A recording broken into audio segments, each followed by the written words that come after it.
My name is Anna. I was 16 when I met Ryan. I lived in a small town in Ohio.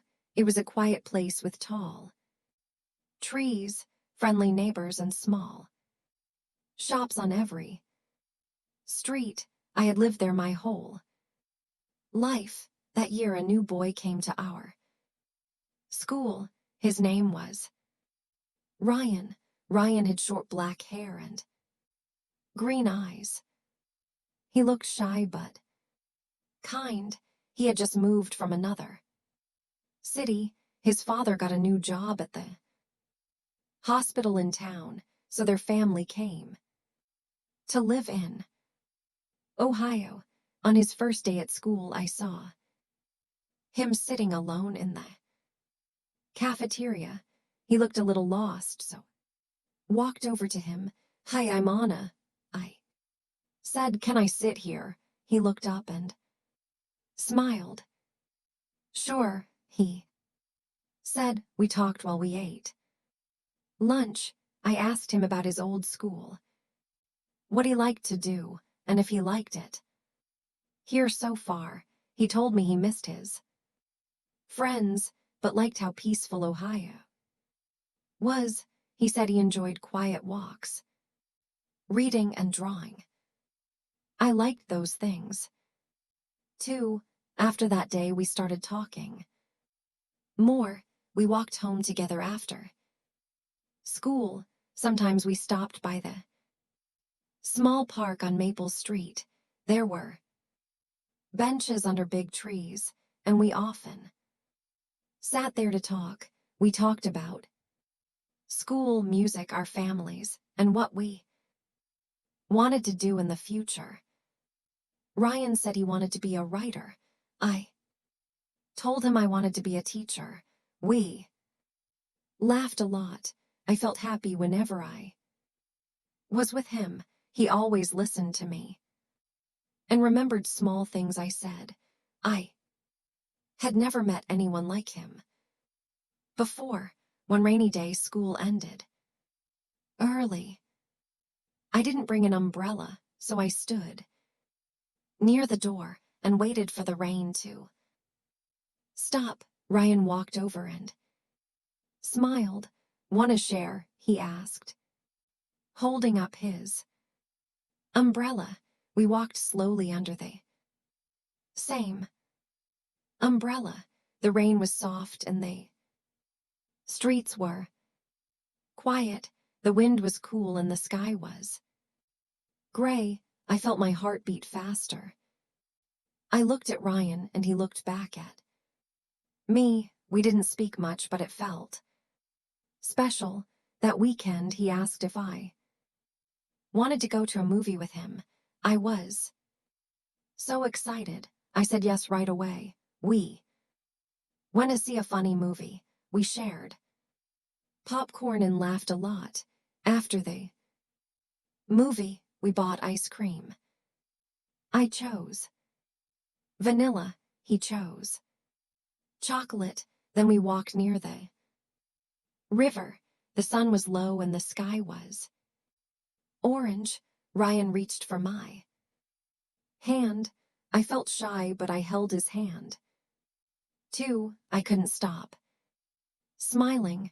That night I couldn't sleep. I kept thinking about how he looked at me, how he held my hand. I liked him. I liked him more than a friend, but I didn't know if he felt the same way. I was afraid to ask. A few days later, we sat on a bench near the river.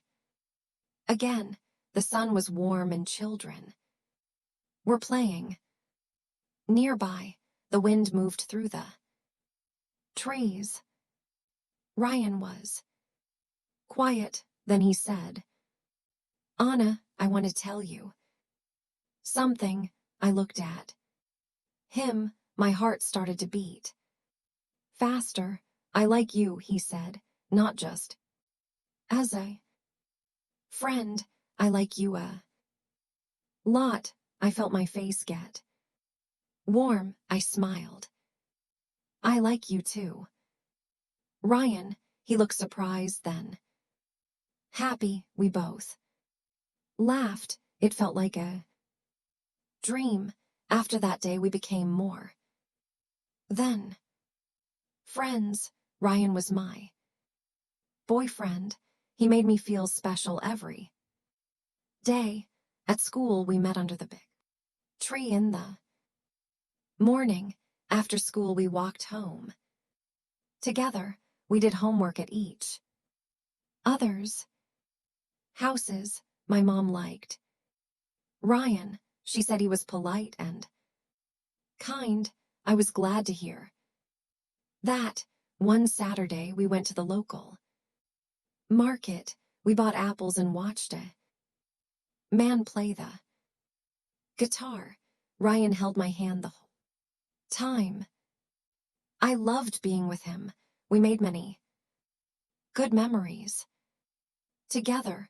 One weekend, we had a picnic on a hill just outside town. Ryan brought his sketchbook. He liked to draw trees and birds. I brought sandwiches and lemonade.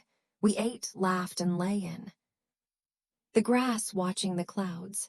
Another time he came to my birthday party. He gave me a small box. Inside there was a silver bracelet with tiny flowers on it. It reminded me of you. He said I wore it every day. I felt safe with Ryan. I felt like I could tell him anything. When I was sad, he cheered me up. When I was worried, he listened. We trusted each other, but things were not always perfect. One afternoon, we had a fight. It was about something small. I had to cancel our movie plan because of a family dinner, and he was upset. You never tell me these things early, he said. You're always changing the plan. I felt hurt. That's not true, I replied. We both got upset. I went home and cried. I didn't want to fight with him. I missed him already. The next day at school, he walked up to me. I'm sorry, Anna, he said. I didn't mean to be angry. I'm sorry too, I said. I should have told you sooner. We hugged and promised not to fight like that again. We said we would always talk and try to understand each other. That spring, we spent many afternoons sitting near the river. Sometimes we talked, sometimes we just sat in silence and listened to the water and the birds. Ryan gave me a small notebook one day. On the first page, he wrote, "For Anna, the girl who makes Ohio feel like home." I smiled when I read it. I didn't know what the future would bring, but at that moment, I knew I loved him. Summer came and everything in Ohio looked brighter. The trees were full of green leaves. The river flowed quietly and the sky stayed blue for many days. Ryan and I spent more time together. We rode our bikes to the lake outside town. We sat on the grass and talked about our dreams. Ryan said he wanted to write a book one day.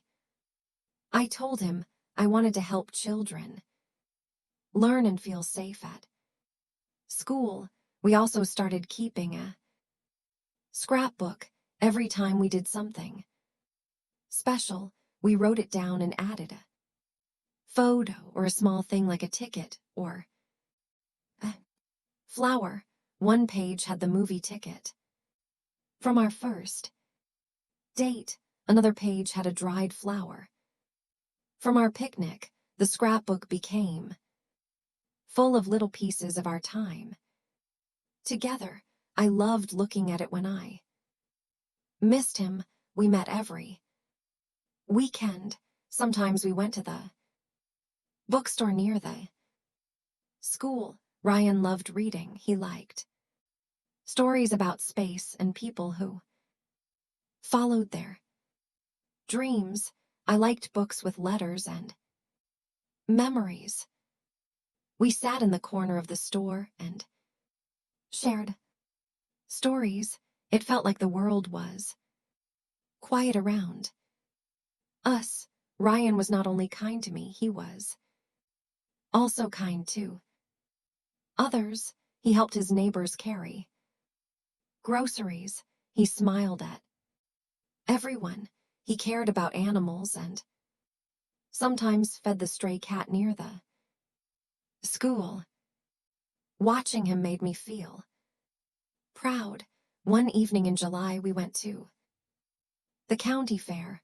There were lights everywhere, games, music, and food. Ryan won me a small teddy bear from a game. I named it Blue because it had a tiny blue ribbon. We ate cotton candy, rode the Ferris wheel, and watched the fireworks. When the sky lit up, I looked at Ryan. He was already looking at me. It felt like the happiest moment of my life. On the way home, Ryan said, "Today was perfect."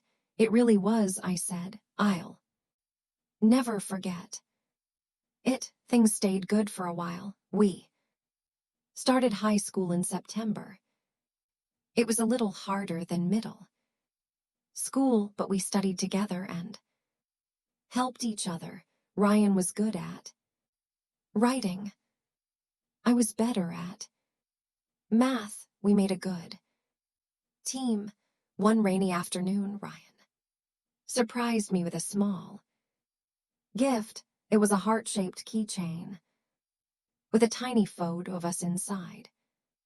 "It's to remind you that you are always in my heart," he said. I couldn't speak for a moment.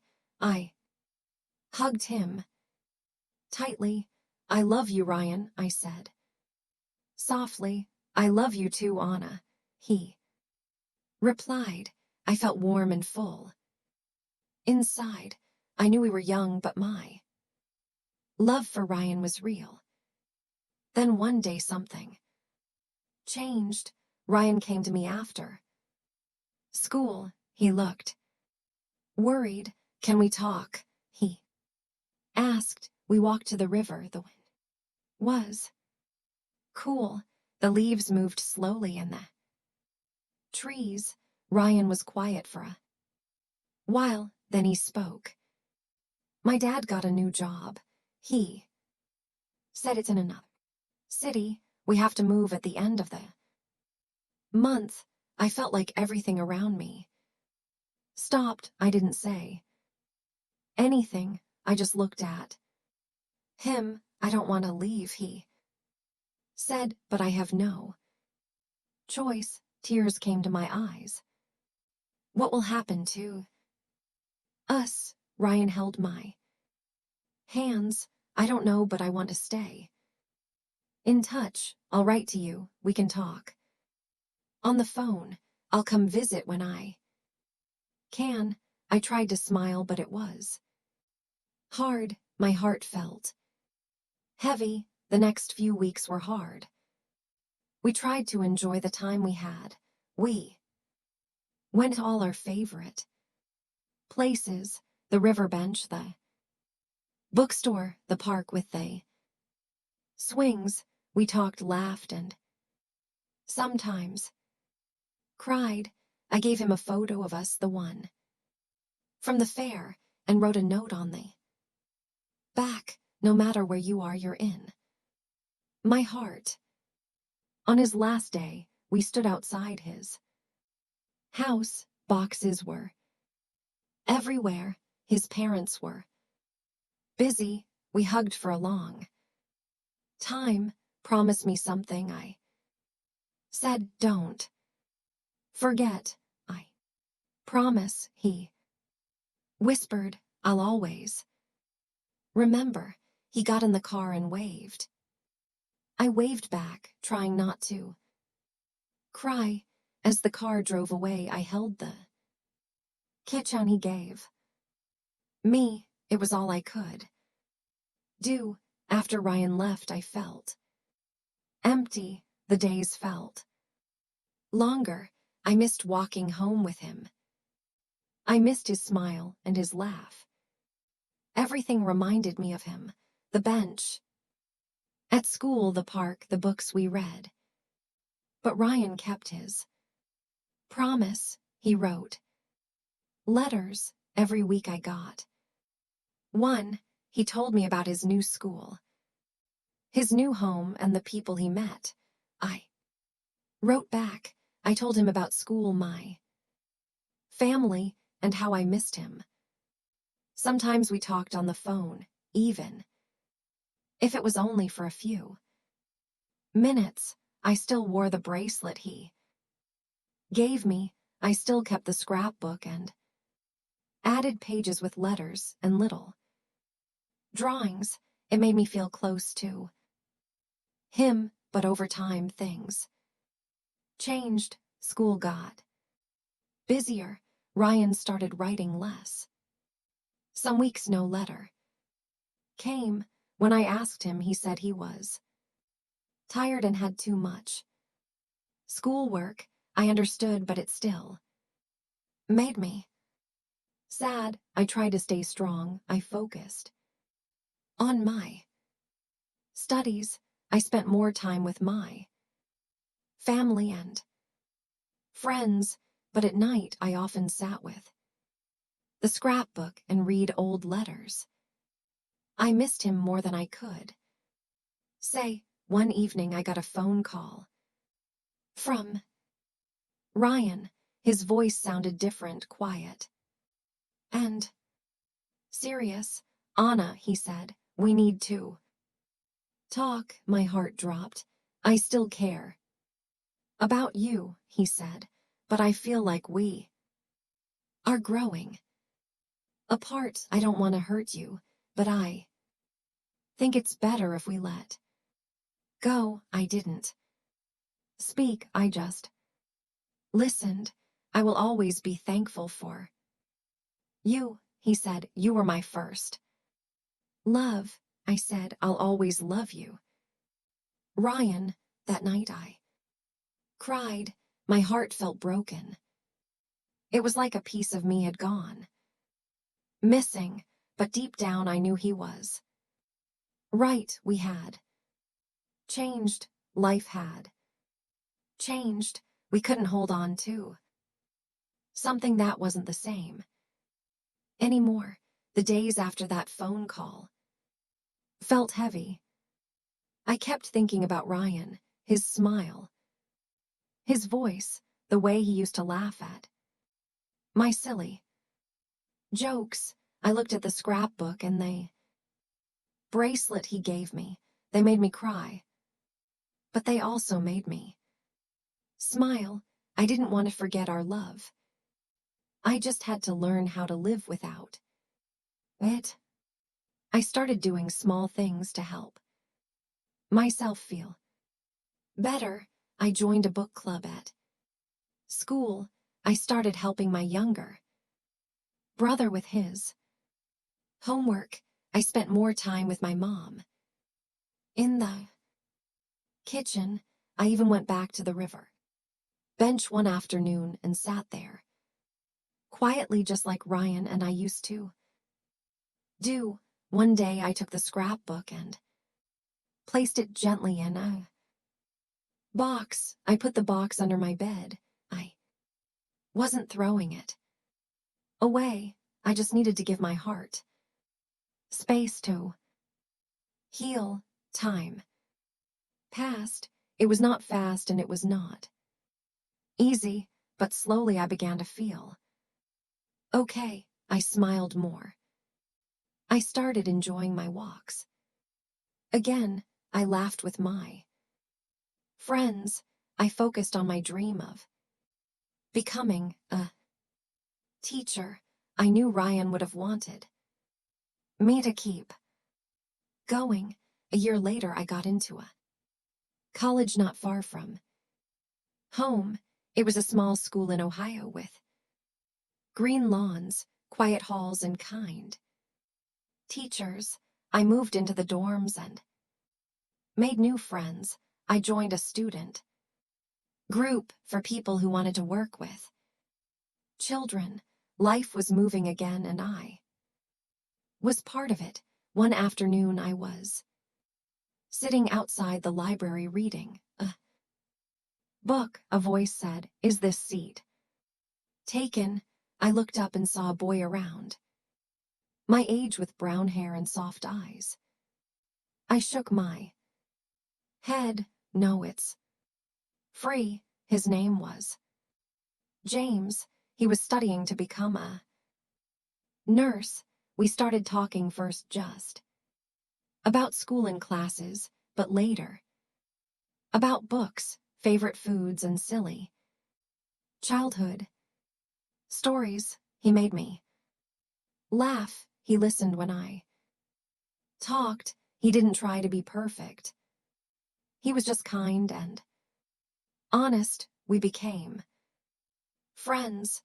Then we became more than friends. I was scared at first. I was afraid to love again.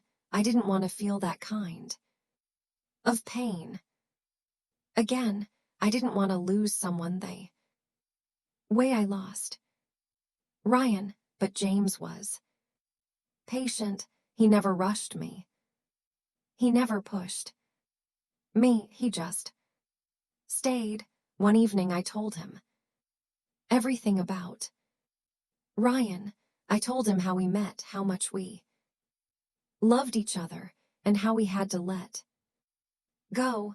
James didn't get upset. He just said, "I'm glad you had someone like that." It sounds like he was a good person.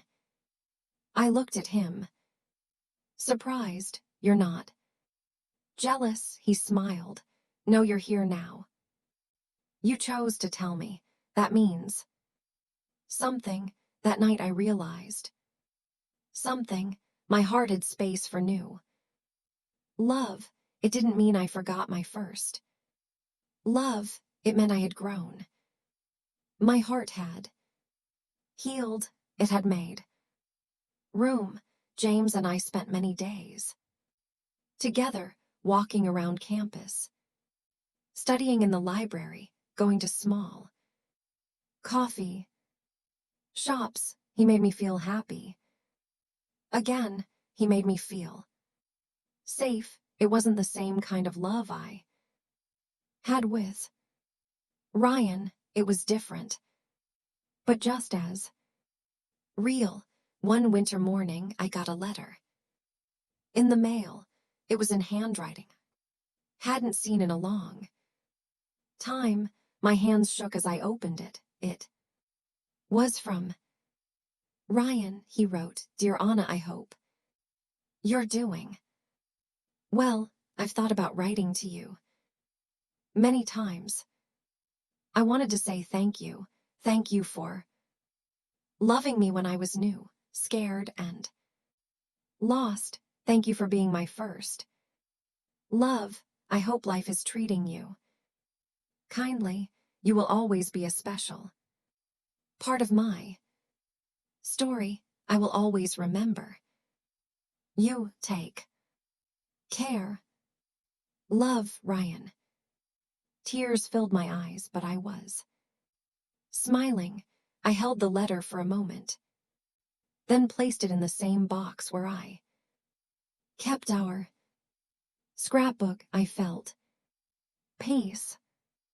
Ryan and I were not together anymore, but the love we shared was still real. It helped me grow. It helped me become the person I was. Now, I was stronger. I was softer. I understood love better. Years passed, I finished college, I became a teacher just like I had always dreamed. I worked with children, helped them read, helped them believe in themselves. I met families, saw children laugh and cry, and felt proud to be part of their lives.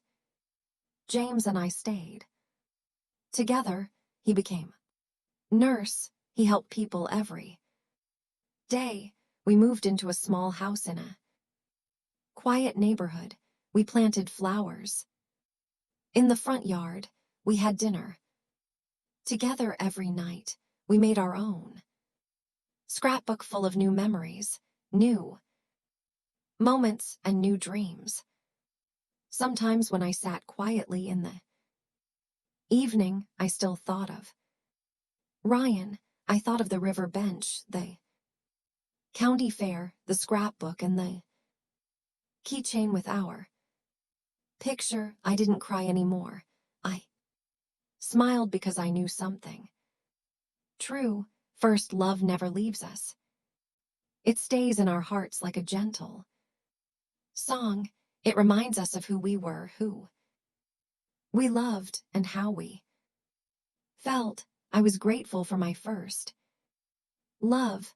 I was grateful for the joy, the tears, the lessons, and the memories. Ryan was part of my story just like I was part of his, and that will never change.